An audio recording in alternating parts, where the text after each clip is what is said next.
किसी टॉपिक की clarity class लेने से नहीं आती है, क्लास में बैठ जाने से भी नहीं आती है।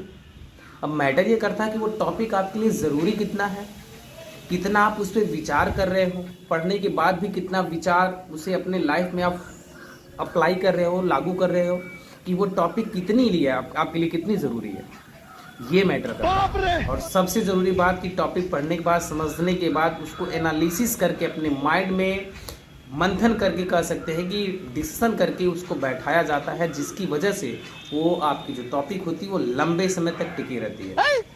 इसलिए किसी भी टॉपिक को पढ़ने के बाद जो नोट्स आप बनाते हैं, नोट्स अपने राइटिंग में क्यों बनाई जाती है? क्योंकि आपके नोट्स, आपके द्वारा लिखे हुए नोट्स आपकी माइंड में लॉन्ग लास्टिंग रहते हैं, लंबे समय तक रहते हैं, टिके रहते हैं और याद करने में बहुत आसानी होती है। इसलिए कभी भी किसी के नोट से न कोई चीज़ याद करें। ये साइकोलॉजी कहती है कि यदि आप अपने नोट्स, अपनी राइटिंग को बहुत अच्छे से समझते हैं और वो आपके माइंड में बहुत इजीली बैठ जाती है, क्योंकि रेगुलर आप वही करते आ रहे हैं। जब कभी बुक से कोई चीज़ पढ़ के डायरेक्ट बैठाने का प्रयास करते हैं तो मे बी वो थोड़ा सा लेट हो या देरी हो या भूल जाए, लेकिन नोट्स में थोड़ी सी चांसेस हाइयर होते हैं देन द बुक या देनी अदर नोटबुक।